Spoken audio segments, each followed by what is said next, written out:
करीमपुर गांव में राजू नाम की एक औरत अपने बेटे अमित और बहू सुधा के साथ रहती थी। राजू बहुत ही पुराने ख्यालात की थी। वह चाहती थी कि उसके बहू हमेशा अपने घूंघट निकाल कर रखे, किसी के भी सामने जाने से पहले बहू अपना घूंघट कर ले। पर वहीं सुधा एक मॉडर्न लड़की थी, उसके लिए नया नया था और थोड़ा मुश्किल भी था, इसलिए वह अपने पति से कहती है, अमित सुनो ना, मुझसे घूंघट नहीं निकाला जाएगा। तुम्हें पता तो है ना, मैंने कभी भी ऐसा नहीं किया। मैं तो हमेशा जींस टॉप में ही रही हूँ, लेकिन तुम्हारे लिए मैंने साड़ी पहनना शुरू किया है। हाँ सुधा, मुझे पता है कि तुम जींस टॉप पहनती थी, लेकिन तुम्हें घूंघट करना ही होगा क्योंकि मेरी माँ पुराने ख्याल की है। अगर तुम ऐसा नहीं करोगी जैसा वह चाहती है तो उन्हें बहुत बुरा लगेगा। पर अमित नहीं सुधा, मुझे कुछ भी नहीं सुनना है। इतनी गर्मी में हर समय घूंघट। सुधा को कभी कभी चक्कर आने लगते थे। एक दिन आस पड़ोस की औरतें घर पर आती हैं। अरे वाह आरती, तुमने तो अपनी बहू को बहुत अच्छे से संभाल रखा, वरना आजकल की बहुएं कहाँ घूंघट निकालती हैं। उन्हें तो बस अपनी सास से लड़ना ही आता है। अरे नहीं, मेरी बहू ऐसी नहीं है।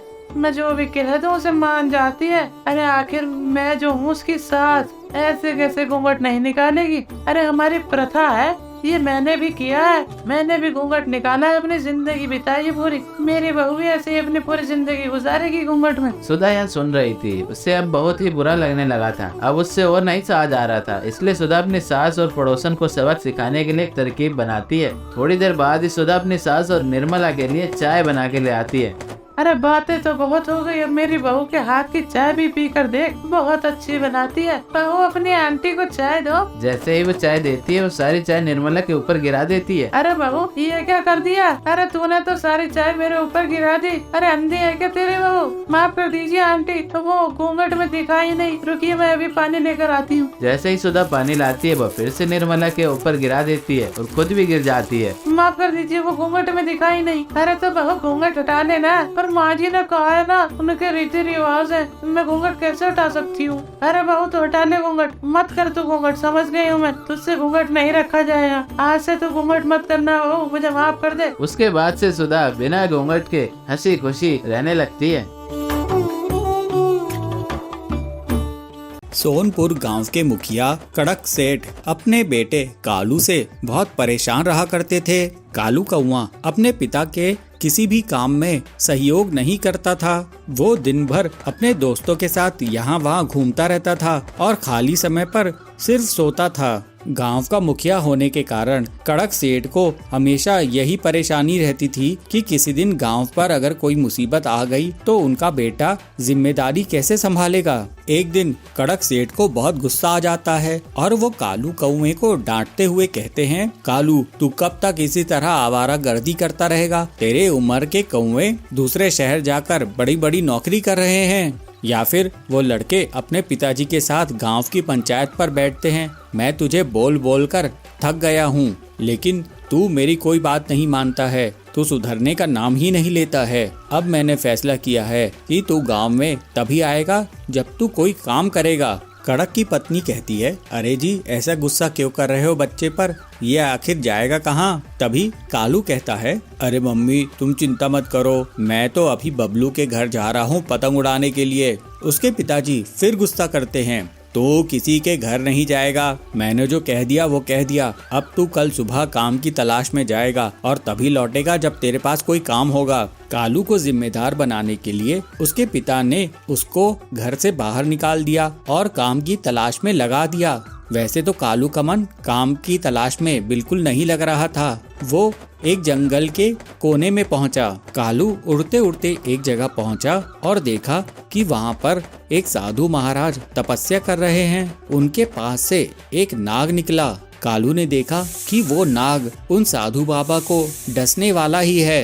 कालू ने फुर्ती दिखाकर उस सांप को पकड़ा और दूसरी तरफ फेंक दिया। इस शोर से साधु बाबा की तपस्या टूट गई। साधु बाबा ने सांप को झाड़ियों में भागते हुए देखा। धन्यवाद बेटा, तुमने आज मेरी जान बचा ली। चलो मेरी कुटिया में चलो, वहाँ बैठकर बात करेंगे। साधु की कुटिया में जाकर कालू उनसे कहता है, वाह साधु बाबा जी, ये बांस की कुटिया तो बहुत सुंदर है। हाँ बेटा, ये बांस की कुटिया मैंने खुद से बनाई है। एक एक बांस को जोड़ जोड़ कर बहुत मेहनत से इस कुटिया को मैंने तैयार किया है। ये सुनकर कालू कहता है, साधु बाबा जी, क्या मैं आपके साथ थोड़े दिन रह सकता हूँ? हाँ हाँ बेटा, बिल्कुल रह सकते हो। फिर कालू साधु बाबा के पास रहने लगा और उनकी अच्छे से सेवा करने लगा। कालू साधु बाबा के पास रहकर बांस से घर बनाना सीख गया। फिर एक दिन साधु बाबा कालू से बोले, कालू बेटा, अब मेरा यहाँ से जाने का समय आ गया है। अब मैं दूसरी जगह जाऊंगा और तुम्हारा भी अपने गांव वापस जाने का समय आ गया है। कालू कहता है, लेकिन साधु बाबा जी, मेरे पिताजी ने मुझे निर्देश दिए हैं कि जब तक मैं कोई काम धंधा नहीं ढूंढ लेता मैं गांव वापस नहीं जा सकता।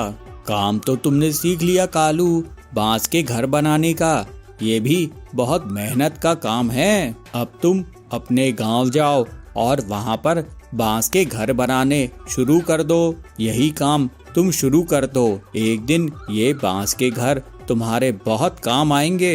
कालू साधु बाबा से विदा लेकर वापस गांव पहुंच जाता है और अगले दिन बांस मंगाकर वो बांस के घर बनाना शुरू कर देता है। उसे बांस का घर बनाता देख उसके पिता नाराज हो जाते हैं और अपनी पत्नी से कहते हैं, अरे इस लड़के को मैंने काम धंधा ढूंढने के लिए भेजा था और ये बांस का घर बनाना सीख कर आया है। उसकी पत्नी कहती है, हाँ पर ये बांस के घर कितने मजबूत और सुंदर दिख रहे हैं। अरे लेकिन ये घर किस काम के हैं? इस घर में कौन रहना चाहेगा? गांव में सबके अपने अपने घर, अपनी अपनी जमीन जायदाद हैं। कालू बहुत मेहनत करके पूरे गांव में जगह जगह बांस के घर बना देता है। कुछ दिनों बाद बारिश का मौसम आ गया। इस बार बारिश बहुत जोरों की हुई और बारिश रुकने का नाम ही नहीं ले रही थी। इस वजह से गांव की नदी में उफान आ गया और गांव बाढ़ की चपेट में आ गया। गांव के पक्षी बहुत घबरा गए, उनके घरों में पानी भर गया था। वे इधर उधर शरण के लिए भाग रहे थे। तभी उन्हें बांस के घर दिखाई दिए। ये बांस के घर काफी ऊंचे बने थे और इसके छत तक पानी नहीं पहुंच रहा था। पूरा गांव कालू के बांस के घरों में शरण लेता है। कालू का पिता कड़क और उसकी माँ वे भी बांस के घर में रहने लगते हैं। कालू अपने पिता से कहता है, पिताजी, मुझे साधु बाबा ने कहा था कि एक दिन ये बांस के घर हमारे बहुत काम आएंगे। पूरा गांव बाढ़ की चपेट में आ गया है लेकिन ये बांस के घर नहीं डूबे। इस वजह से पूरे गांव के लोग अभी सुरक्षित हैं। हाँ कालू बेटा, तुमने जो किया है वो तो मैं भी नहीं कर सकता था। मुझे तुम पर बहुत गर्व है कालू, तुमने बहुत अच्छा काम किया है। कुछ दिनों बाद बाढ़ का पानी गांव से उतर गया। फिर सब कुछ सामान्य हो गया और पूरा गांव कालू की बहुत तारीफ करने लगा। वो अपने गांव वालों की हर मुसीबत में मदद करने लगा। उसके पिताजी भी उसके इस बदलाव से बहुत खुश थे।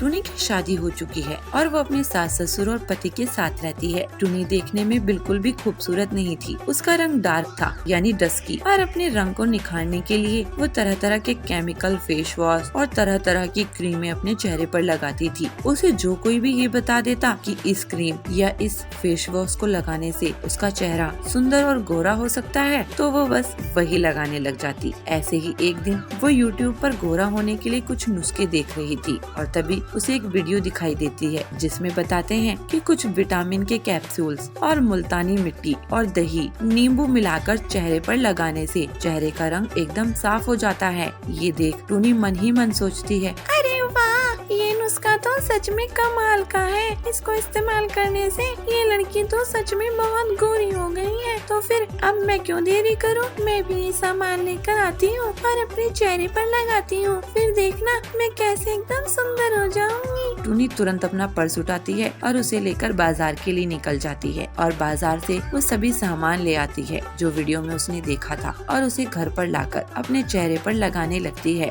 लेकिन तभी उसकी सास लूसी वहाँ आ जाती है और उसे देखकर कहती है, अरे बहू, ये तूने अपने चेहरे पर क्या पोता हुआ है? माँ जी, ये एक नया नुस्खा है, मैंने आज ही YouTube पर देखा है। इसको ना चेहरे पर लगाने से चेहरे का रंग साफ हो जाता है और काले से काला आदमी भी दूध जैसा गोरा हो जाता है। ये सुनकर उसकी सास हंसते हुए कहती है, अरे बहू, तू भी ना किसकी बातों में आ गई। YouTube पर आधे से ज्यादा तो बकवास चीजें भरी हुई हैं। रत्ती भर की सच्चाई नहीं है उनमें, बस पैसों के लिए कुछ भी अंट संट बनाकर डाल देते हैं। अभी कल परसों मैं देख रही थी YouTube पर एक वीडियो, उसमें दिखा रहे थे कि गोबर लगाने से इंसान का चेहरा गोरा हो जाएगा। अब बता, असलियत में ऐसा होता है? अरे माँ जी, ऐसा होता है, आप मेरी बातों का विश्वास कीजिए। देखिए, मैं ये पेस्ट आज रात अपने चेहरे पर लगाकर सोऊंगी, फिर सुबह आप देखना, आप मुझे पहचान भी नहीं पाओगी। ठीक है बहू, जैसी तेरी मर्जी। आप तो वैसे माँ जी ऐसा कहेंगी, आपका रंग जो साफ है, दुनिया के ताने तो मुझे सुनने पड़ते हैं क्योंकि मेरा रंग डार्क है। अच्छा ठीक है, रो मत, तेरा जो मन है वो कर। बस बहू, मेरी एक बात सुन ले, आगे इससे कोई रिएक्शन हुआ तो मुझे मत दोष देना, समझी? अरे नहीं माँ जी, ऐसा कुछ नहीं होगा, आप बिना फालतू की टेंशन ले रही हैं और मुझे भी फालतू की टेंशन दे रही हैं। टूनी अपनी सास लूसी की एक नहीं सुनती और उन सभी चीजों का एक पेस्ट बनाकर अपने चेहरे पर वो लगा ही चुकी थी और उसे अपने चेहरे पर लगाकर वो रात भर सो जाती है। अगले दिन जब वो मुंह धुलकर अपना चेहरा शीशे में देखती है तो अपना चेहरा देखकर चिल्ला उठती है, हे भगवान, ये मेरे चेहरे को क्या हो गया? ये लाल लाल दाने कैसे हो गए? अरे उसकी आवाज सुनकर उसकी सास लूसी और उसका पति कालू दौड़ते हुए इसके पास आते हैं और कालू कहता है, अरे टोनी, तुम्हारे चेहरे को ये क्या हुआ? ये लाल लाल दाने कैसे निकल आए?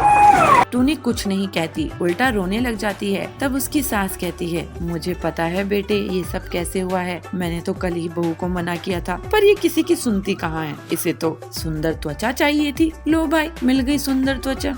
माँ जी, मुझे माफ कर दीजिए, मैं आगे से कभी भी कोई भी नुस्खा गोरा होने के लिए नहीं अपनाऊंगी। उस दिन के बाद से टूनी ने फिर कभी कोई नुस्खा ट्राई नहीं किया।